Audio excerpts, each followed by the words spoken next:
الحمد لله رب العالمين والصلاة والسلام على سيد الأنبياء والمرسلين وعلى آله وصحبه أجمعين.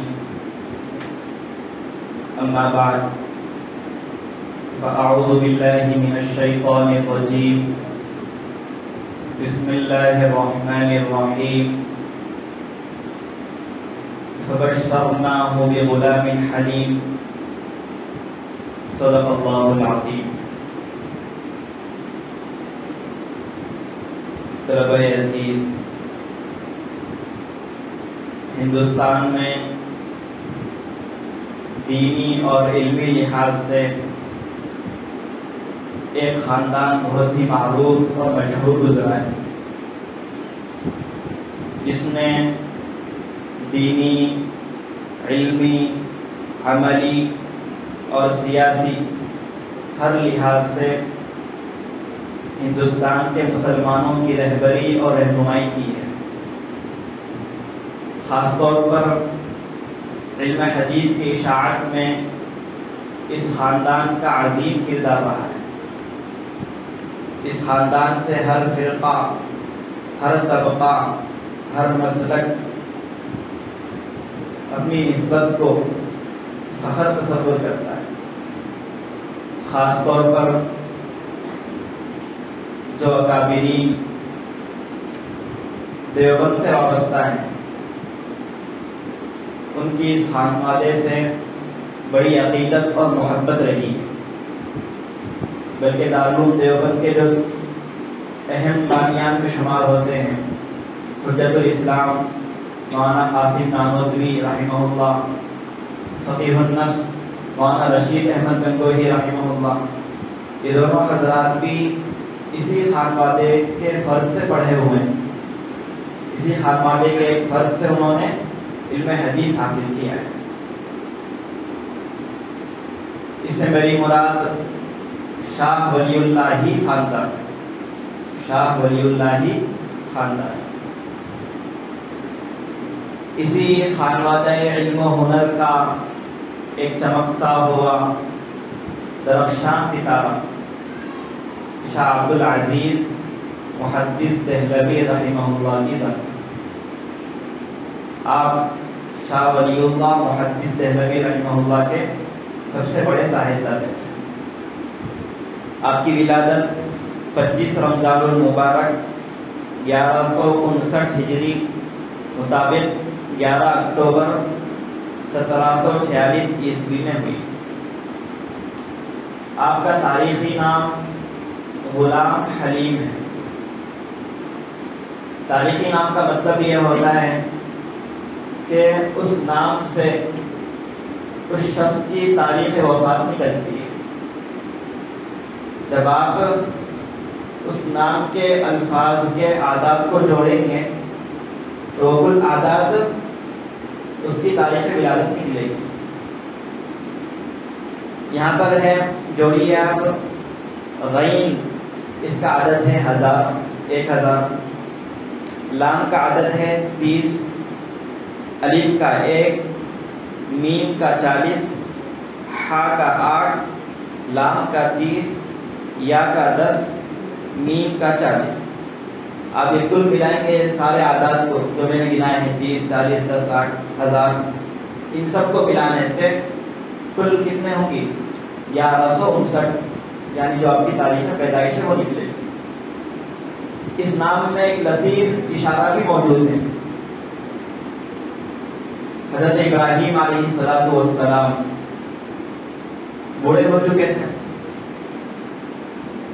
اور آپ کی اہلیہ بانجھ تھی، یعنی اولاد نہیں ہوتی تھی.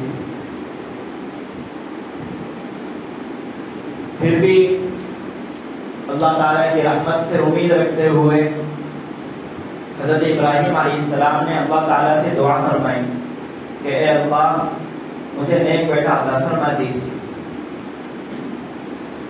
حضرت ابراہیم بڑے ہی مقبول بندے تھے، خلیل اللہ تھے.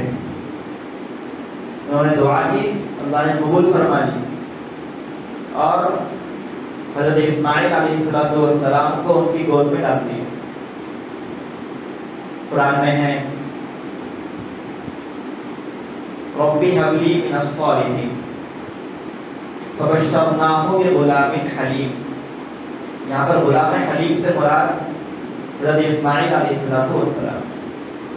تو گویا نام کے لحاظ سے ایک طرح کی نسبت شاہ عبد العزیز کو حضرت اسماعیل علیہ السلام سے ہے، اور اس نام کی نسبت کا اثر آپ کی ذات پر بھی پڑ رہا ہے.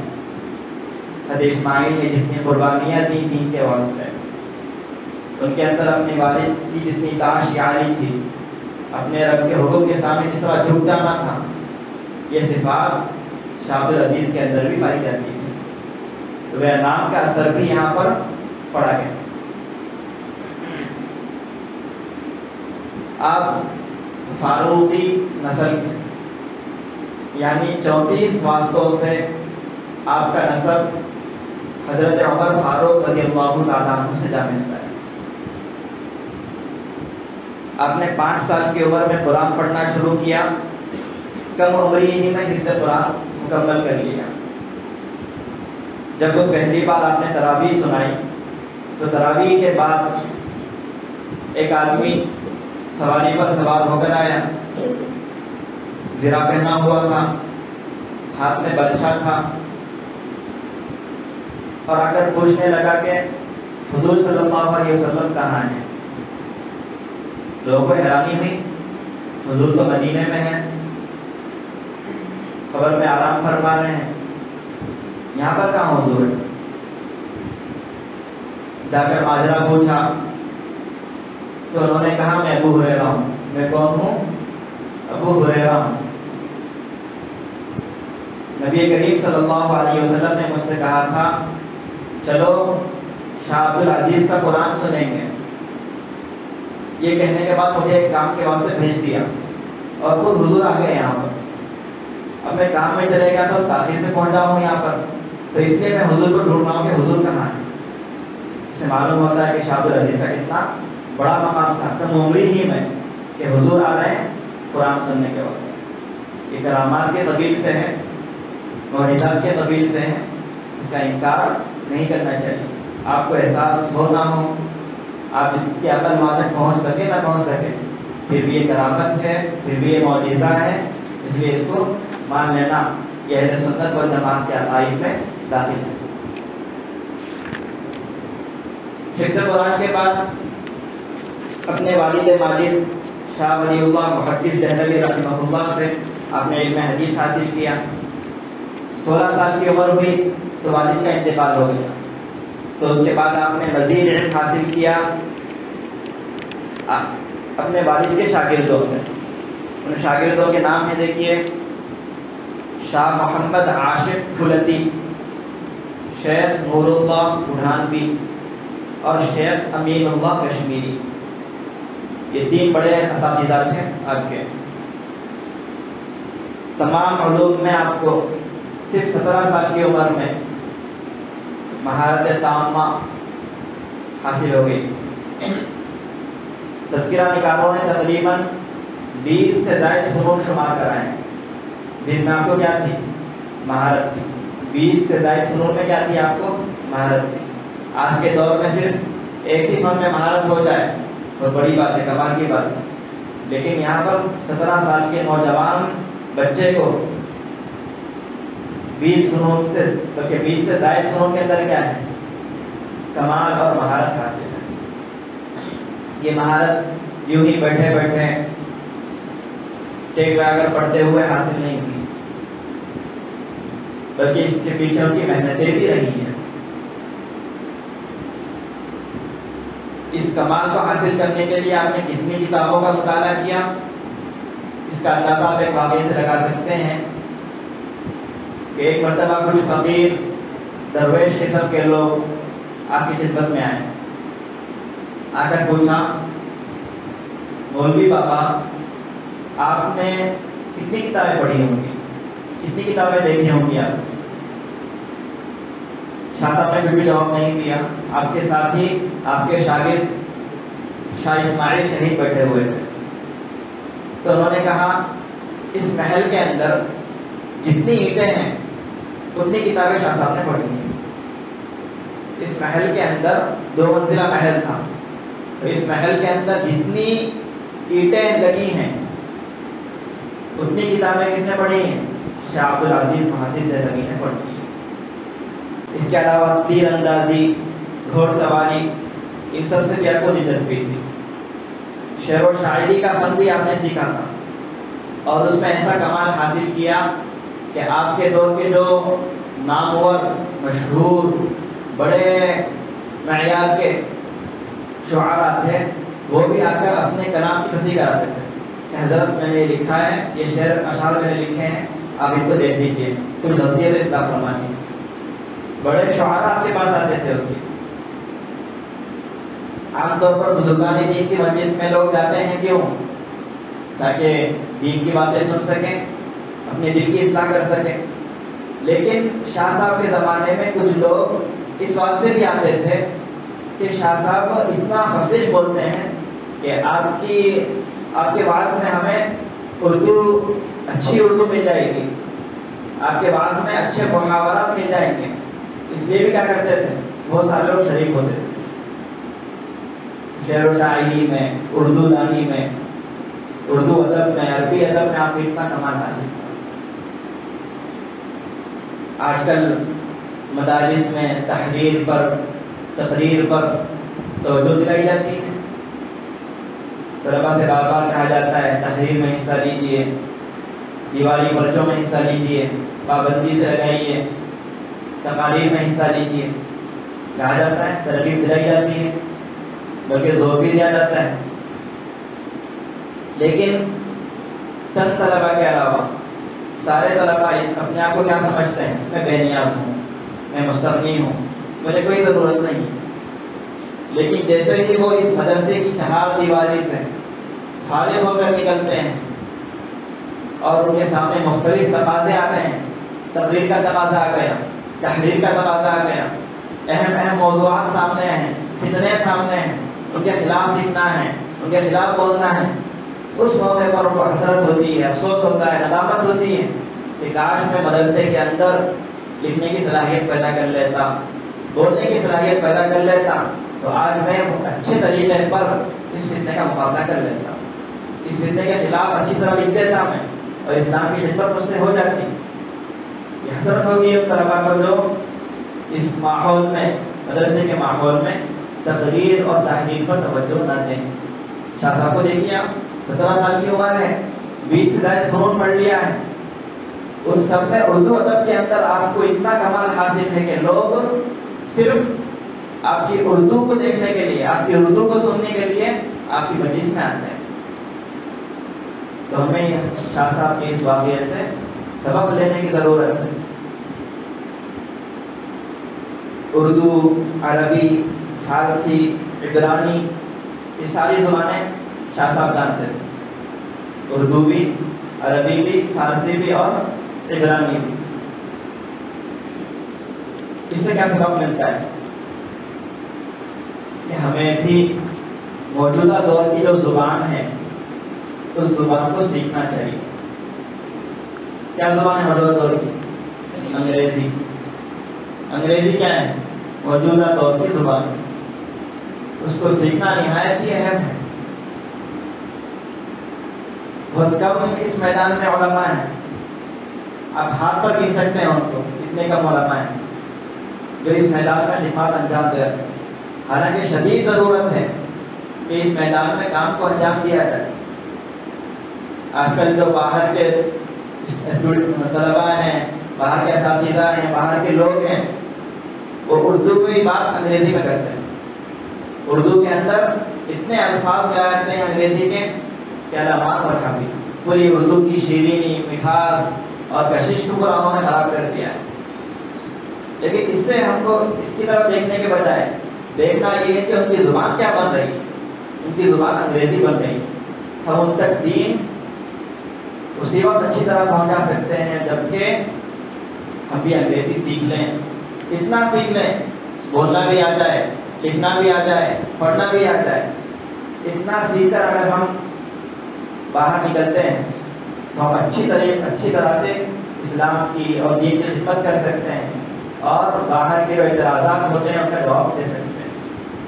شاہ صاحب کے دور میں فارسی زبان خوب چلتی تھی، فارسی یعنی حکومتی زبان بھی کیا تھی؟ فارسی تھی۔ فارسی میں آپ کئی کتابیں شاہ صاحب کی، فارسی میں شاہ صاحب کی کئی کتابیں، تو ہمیں بھی اپنے دور کی زبان کیا ہے اس کو سیکھنے کی کوشش کرنی چاہیے۔ پھر آپ علاقائی زبان بھی ہے تیلگو، اس کو بھی سیکھنے کی کوشش کرنی چاہیے۔ شاہ صاحب کا حافظہ بھی بہت قوی تھا، حافظہ بھی آپ کا کیا تھا؟ بہت قوی تھا۔ ایک بار جو پڑھ لیتے ذہن میں نقش ہو جاتا۔ آپ نے ایک بار طلبا کو کئی کتابوں کی لمبی لمبی عبارتیں لکھوا دی، کتاب موجود نہیں ہے لیکن مختلف کتابوں کی لمبی لمبی عبارتیں صرف اپنی یادداشت سے لکھا دی۔ تھوڑے دنوں کے بعد وہ کتابیں ملی تو طلبا نے ان کتابوں کی عبارت اور شاہ صاحب کی لکھوائی ہوئی عبارت دونوں کو آپس میں ملایا تو ذرہ برابر فرق نہیں، ذرہ برابر کیا نہیں تھا؟ فرق نہیں تھا۔ اسی طرح ایک مرتبہ آپ کلکتہ چلے گئے تھے، کلکتہ سفر تھا آپ کا، تو وہاں پر ایک موٹی کتاب دیکھی آپ، ضخیم قاموس دیکھی آپ وہاں پر۔ پھر آ گئے وہاں سے دلی آ گئے، بہت عرصہ گزرنے کے بعد وہی کتاب دلی آئی، چھپ کر آئی دلی، تو آپ نے کہا کہہ رہے اس میں ایک بات لکھی ہوئی ہے، اس کتاب میں ایک بات فلاں صفحے پر حاشیے میں لکھی ہوئی ہے۔ طلبا نے اس کو نکالا تو دیکھا تو وہیں حاشیے موجود تھی، اسی صفحے پر وہیں حاشیے میں کیا تھی؟ وہ بات موجود تھی۔ اتنا آپ کا قوی حافظہ تھا۔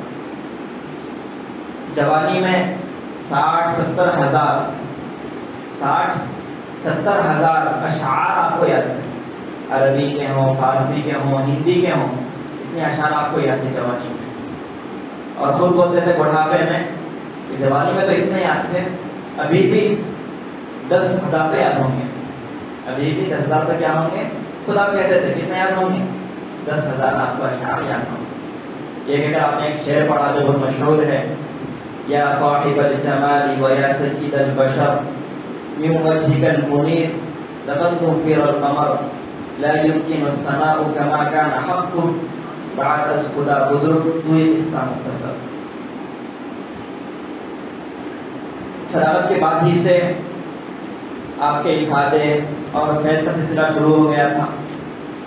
مدرسے میں تدریس شروع کر دی تھی لیکن بیماریوں نے آپ کو گھیر لیا تھا، اس کی وجہ سے آپ نے درس و تدریس کو چھوڑ دیا۔ اسی وجہ سے آپ کے شاگردان کی تعداد زیادہ نہیں ہے، جنہیں تو تقریباً 50 تک پہنچتے ہیں، 50 شاگرد ملتے ہیں آپ کے، اور یہ سارے شاگرد علم و عمل کے پہاڑ ہیں، جبال العلم ہیں، بحر العلوم ہیں۔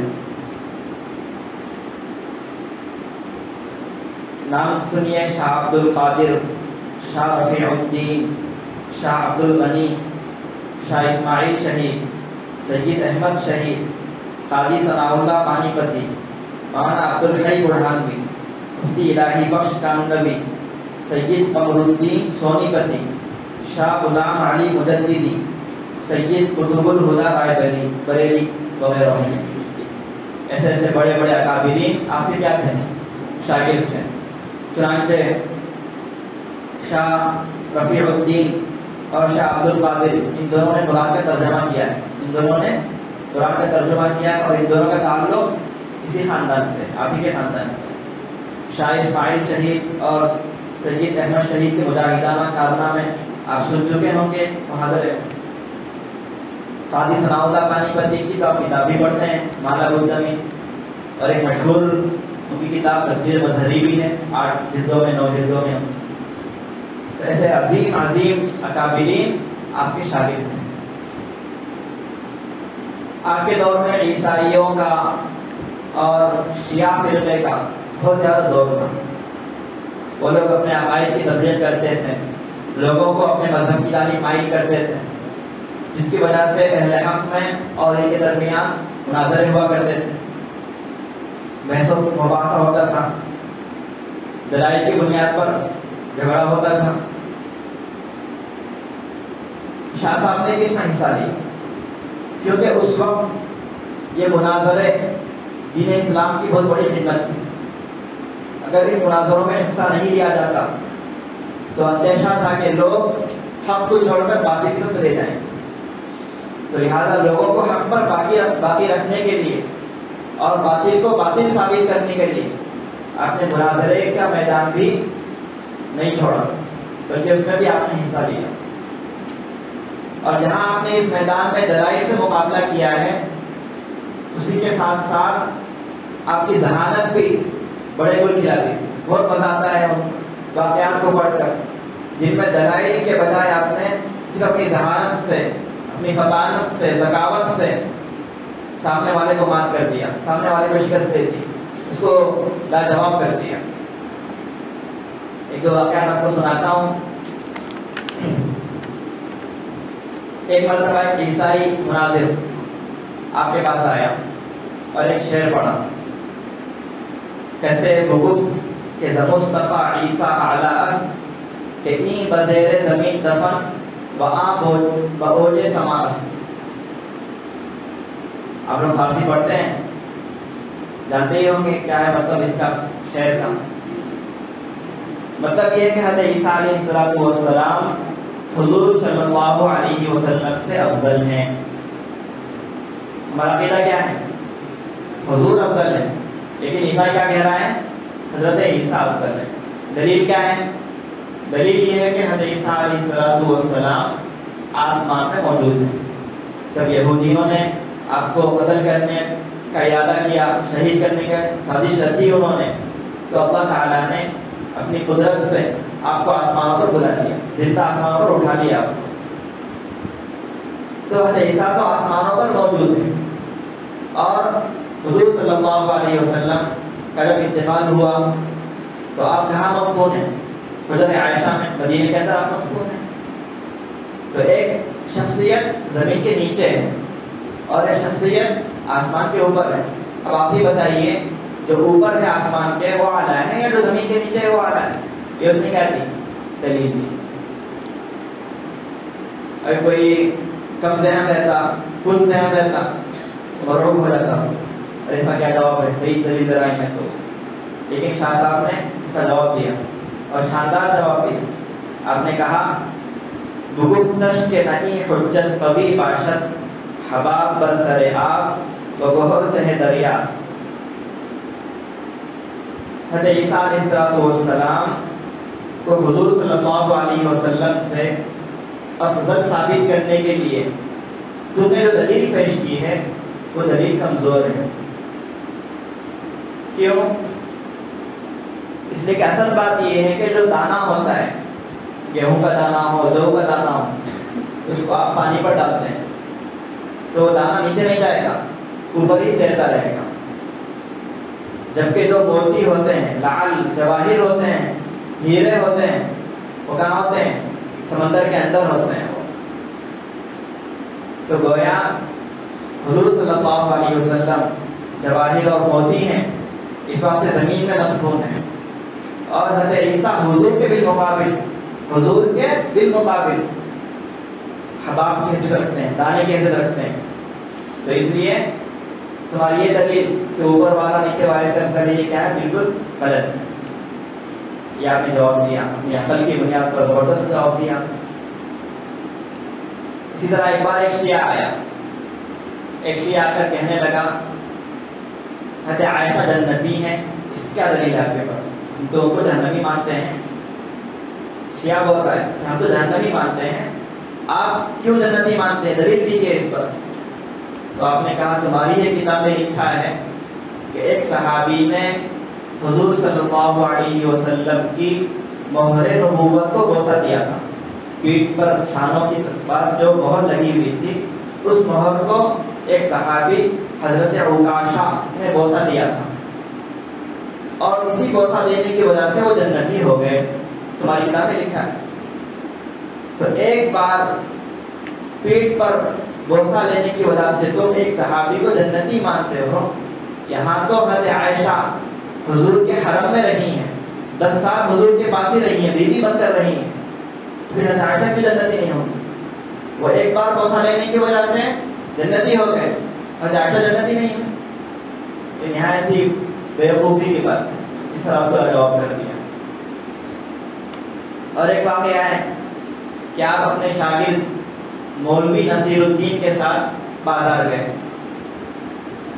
وہاں دیکھا کہ جگہ بہت بڑی بھیڑ اکٹھا ہے اور خوب شور ہو رہا ہے. تو آپ نے مولوی صاحب کو کہا کہ جاؤ جا کر دیکھ کر آؤ کیوں شور ہو رہا ہے, کیوں بھیڑ اکٹھی ہے. گئے وہاں پر, جا کر دیکھا, پھر آ کر کہا کچھ بھی نہیں ہے, بس ایسے ہی لوگ جمع ہیں. شاہ صاحب نے کہا نہیں, بات بتاؤ. اصرار کیا کہ نہیں بتائیے کیا بات ہے. تو مولوی صاحب نے کہا ایک فقیر ہے وہاں پر, اور وہ فقیر اپنے عضو تناسل کو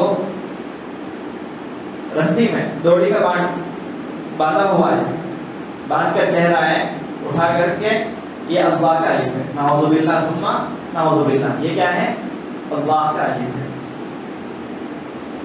شاہ صاحب نے کہا تم جاؤ, جا کر اس کی پیٹھ پہ اتنی زور سے لات مارو کہ وہ گر جائے, اور اس سے کہو وہ بدبخت جاہل,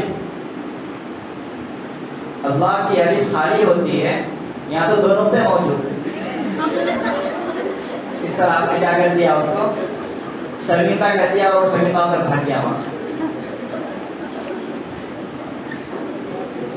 اسی طرح ایک انگریز حضرت کے پاس آیا, آ کر سوال کیا کہ ہماری قوم کے جو لوگ ہیں وہ تو ایک ہی طرح کے ہیں, سارے گورے ہوتے ہیں, ساروں کی صورتیں ایک جیسی ہوتی ہیں, تو ہم میں اتفاق ہے, اتحاد ہے.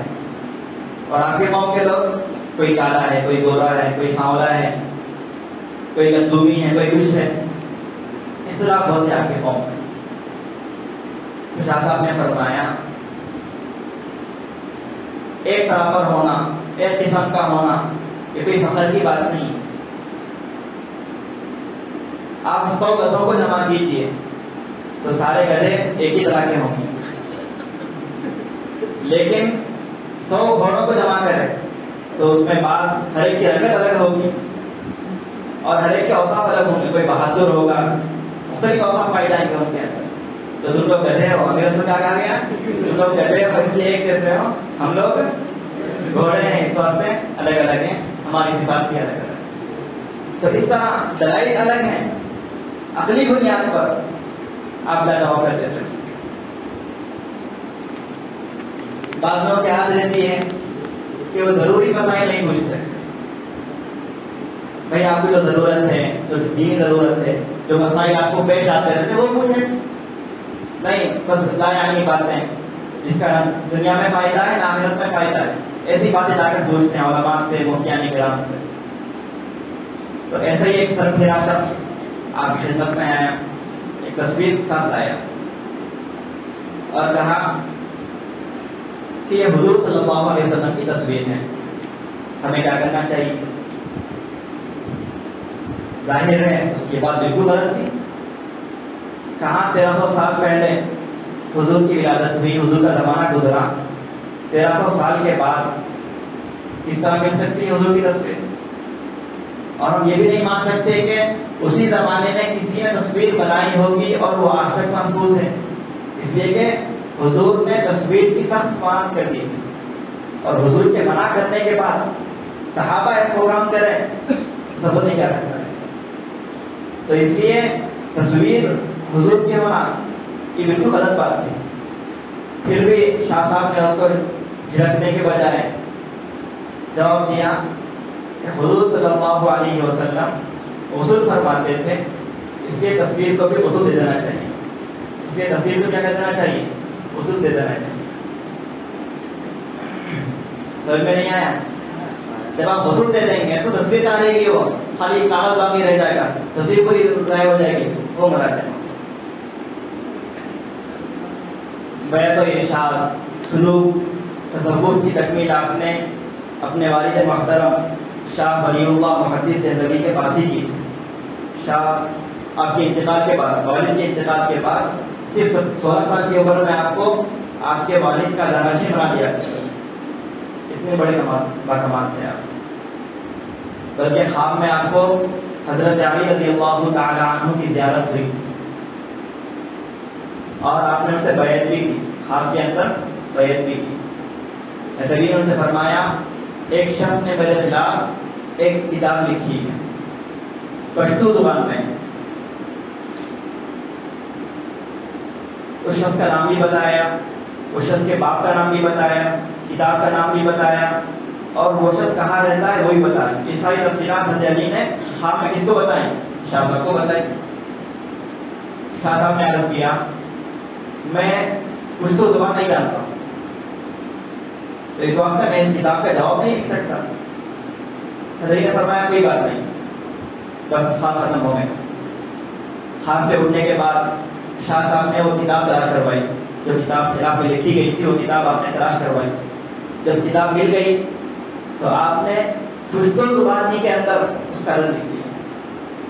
حضرت علی کا ایسا تصرف، حضرت علی کا ایسا معجزہ، ایسے کرامت کہ آپ کو پشتو زبان نہیں آتی تھی، پھر بھی آپ نے کیا کیا؟ پشتو زبان ہی میں اس کا رد لکھ دیا اور اس کو کتاب کا عام کر دیا۔ انسان کا جو کمال، انسان کا کمال بڑا بننے میں نہیں ہے، عبد بننے میں۔ کہا جاتا ہے کہ حضور صلی اللہ علیہ وسلم کی سب سے بہترین صفت کیا ہے؟ عبدیت۔ تو انسان کا کمال عبدیت کے اندر ہے، شریعت کی اطاعت میں ہے، رسول کی محبت میں ہے، کرامتوں میں، ان سب باتوں میں انسان کا کمال رکھا ہوا نہیں ہے۔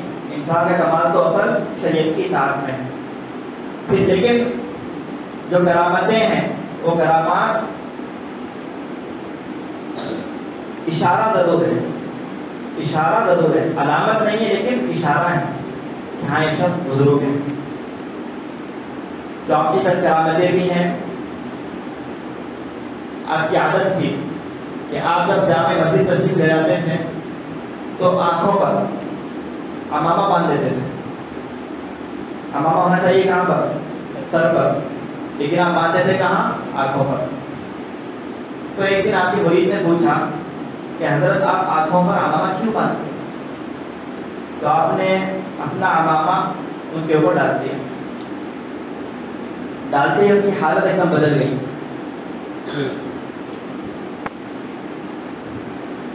اب اس کے بعد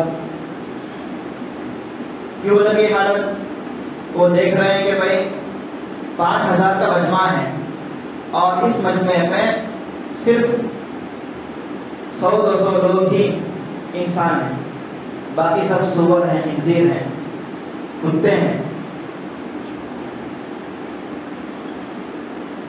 تو شاہ صاحب نے کہا ہاں میں جب بھی باہر نکلتا ہوں یہی کیفیت میرے ساتھ ہوتی ہے کہ صرف چند ہی انسان نظر آتے ہیں اور باقی اپنے برے اعمال کی وجہ سے گدھے نظر آتے ہیں، خنزیر نظر آتے ہیں، کتے نظر آتے ہیں، اور میں اس کو برداشت نہیں کر سکتا، اس لیے میں آنکھوں پر امامہ باندھ دیتا ہوں۔ کشت تھا، بزرگوں کو کشت ہو جاتا ہے، سامنے والے کی برائی کا علم ہو جاتا ہے۔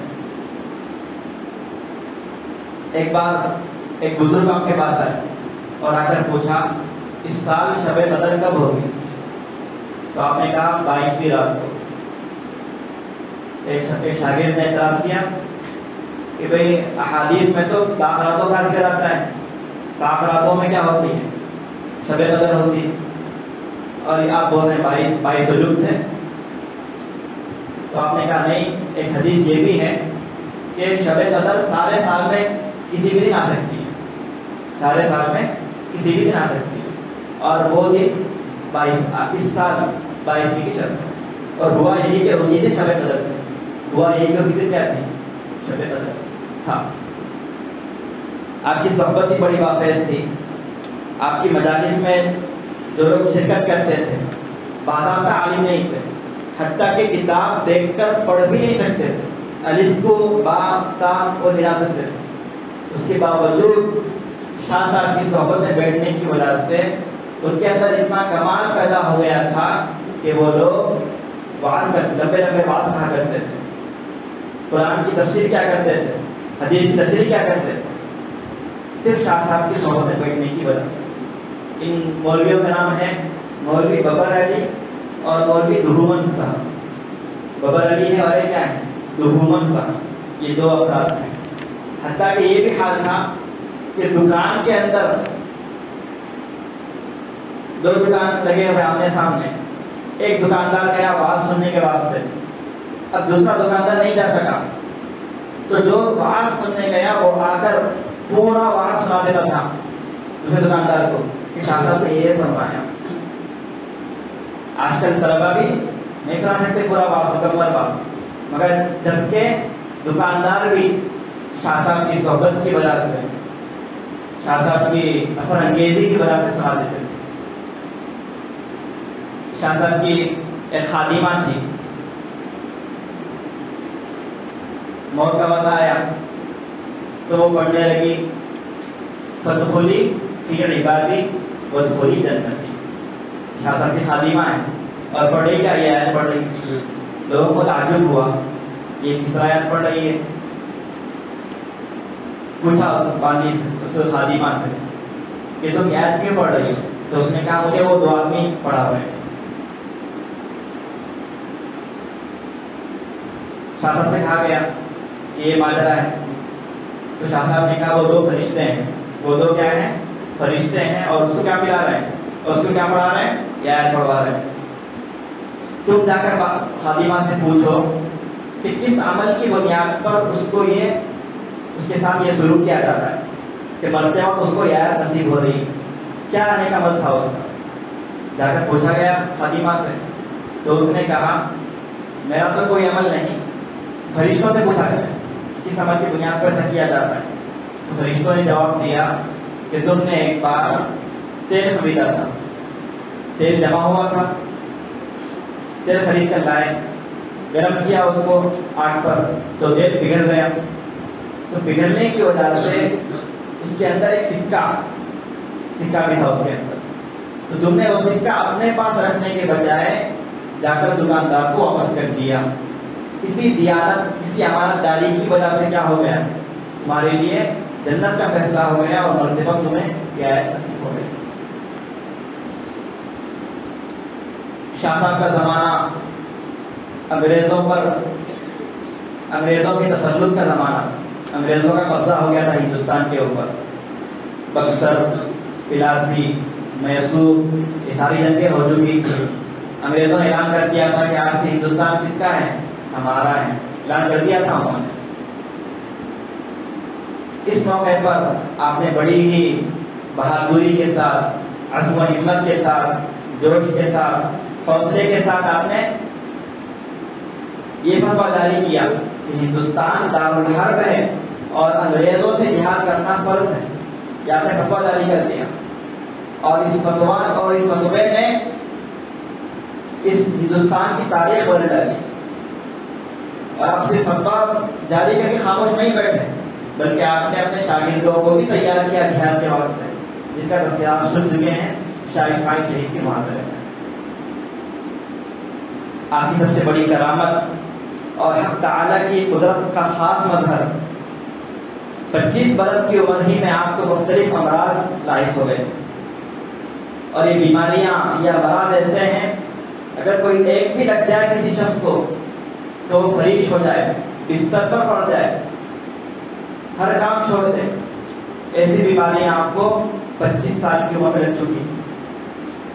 آخری دنوں کا حال لکھا ہے کہ ایک لمحہ بیٹھ بھی نہیں سکتے تھے، تو چلتے چلتے آپ کا فیضان جاری رہتا تھا۔ آخر میں تو کئی دن تک کھانے کی خواہش نہیں ہوتی تھی، نابینا بھی ہوتے تھے۔ مگر آپ کی کرامت کہ 25 سال کی عمر سے 80 سال کی عمر تک گویا کل 55 سال آپ بیماریوں میں گھرے رہ کر بہت سی اہم علمی خدمات انجام دی۔ ایک طرف تصنیف و تعلیف کا سلسلہ جاری ہے، تو دوسری طرف درس قرآن اور تفسیر کا سلسلہ جاری ہے، وعظ چل رہا ہے، مناظرے ہو رہے ہیں، لوگوں کی اصلاح بھی ہو رہی ہے، بڑی بڑی کتابیں وجود میں آ رہی ہیں، نماز کی بھی پابندی ہے، ذکر و اذکار میں بھی کوتاہی نہیں ہو رہی۔ اللہ اکبر، اللہ اکبر، کیسا عظیم بندہ تھا، بیماریوں میں رہتے ہوئے کبھی جزا فضا نہیں کیا، حرف شکایت زبان پر نہیں لایا، بے صبری کا مظاہرہ نہیں کیا، حق تعالیٰ سے مایوس نہیں ہوا، ہمیشہ صبر و شکر کا بیکر بنا رہا، چہرے سے کبھی مسکراہٹ غائب ہونے نہیں دی، خود کیا مایوس ہوتا، ہزاروں کو امید بخشی، ایک نابینا تھا مگر قلبی بصیرت اسے حاصل تھی اور کئی لوگوں کو اس نے بینا بنا دیا۔ ساری زندگی خدا تعالیٰ کی محبت، رسول کی اطاعت اور دین کی خدمت میں گزار دی۔ کیا ہی خوش نصیب ہے یہ کیا ہی خوش نصیب ہے یہ انسان، کاش ہمیں بھی ایسا حوصلہ میسر ہو، ہم بھی ان صفات کے حامل ہو سکیں، ہم بھی دین کی خدمت کے لیے قبول ہو جائیں، ہم بھی اللہ کے لیے اپنی زندگی کو وقف کر دیں۔ وہ بیماریوں میں رہ کر بھی دین کی اتنی خدمتیں انجام دیتا تھا، کیا ہم صحت کی حالت میں ہم نہیں کر سکتے؟ اللہ تعالیٰ ہم سب کو توفیق عطا فرمائے۔ حضرت کی وفات 7 شوال 1239 ہجری مطابق 5 جون 1824 عیسوی کو ہوئی۔ جنازے میں بہت بڑا مجمع شریک تھا، کہا جاتا ہے کہ 55 بار آپ کی نماز جنازہ پڑھی گئی۔ دہلی میں شہر سے باہر اپنے والد ماجد کے پہلو میں مدفون ہے، رحمہ اللہ تعالی رحمۃ واسعہ وجزاہ اللہ احسن الجزاء۔ 3 مرتبہ سورہ اخلاص پڑھ لیجیے اور یہ سارے ثواب کر دیجیے۔